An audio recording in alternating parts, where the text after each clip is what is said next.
بە ناوی خۆی گەورە و مێهرەبان برایانی خۆشەویست، پیرۆزبایی لە گەلی کوردستان دەکەم بۆ ئەم هەنگاوە گرنگە.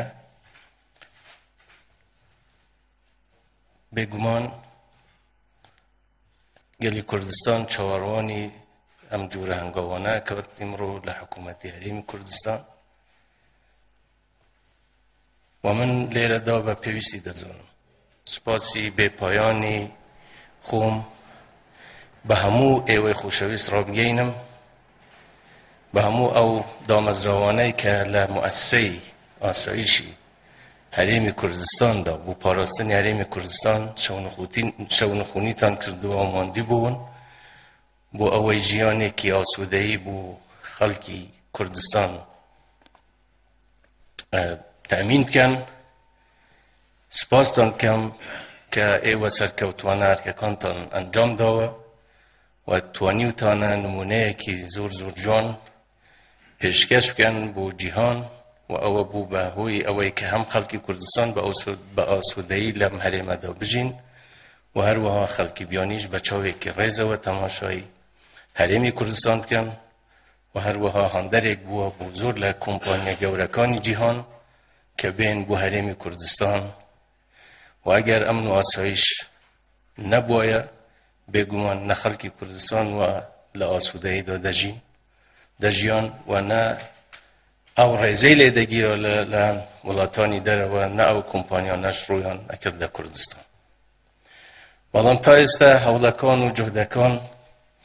پەرت و بڵاو بووە بەهۆی ئەو دوو ئیدارەیە کە پێشتر هەبووە، بەڵام لەم ڕوو بەولاوە ئومێدەوارین کە هەموو جوهدەکان ئیتر یەک دەخرێن و ڕێک دەخرێن و ئێمڕۆ دەبینە خاوەنی یەک دەزگای کە پێ ئەڵێن ئەنجومەنی ئاسایشی هەرێمی کوردستان، و ئومێدەوارم کە لە مەودووە ئێوە زیاتر خۆتان ماندوو بکەن، زیاتر هەوڵ بدەن خزمەتی میلەتەکەتان بکەن، زیاتر ئەمن و ئاسایش بۆ خەڵکی کوردستان بەرقرار بکەن و یاسا سەروەر بی،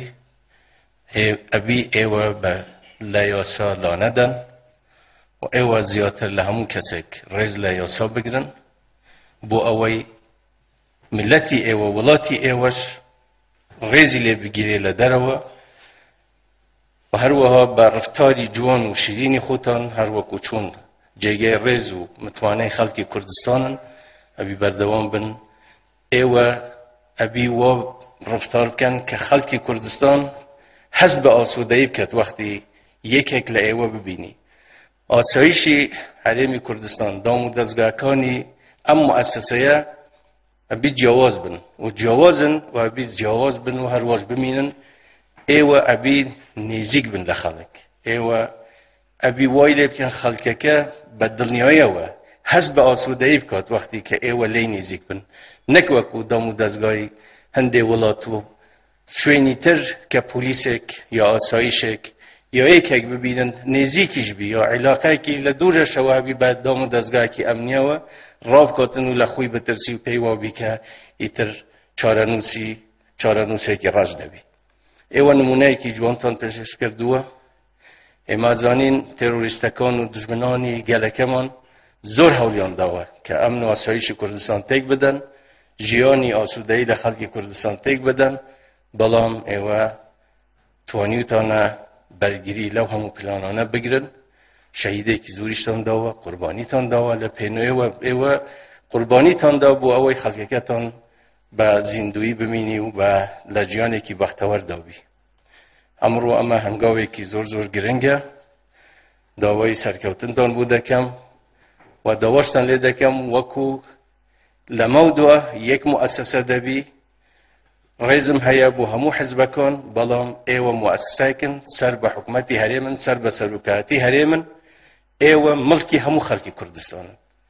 مڵکی یەک حزب و دوو حزب و سێ حزب و کەسێک نین، ئێوە مڵکی کوردستانن و ئەمانەتێکی گەورە دەکەوێتە سەرشانی ئێوە. ژیانی خەڵکی کوردستان ئێستا ئیمڕۆ لە ئەستوی ئێوەدا، هەموو خەڵکی کوردستانیش، و ئێوەش ئەبی بەو شەوە تەماشا بکەن. ئێوە مەسئولن لە پاراستنی ژیانی همو تاکی کلم کردستان دا دجی بویا من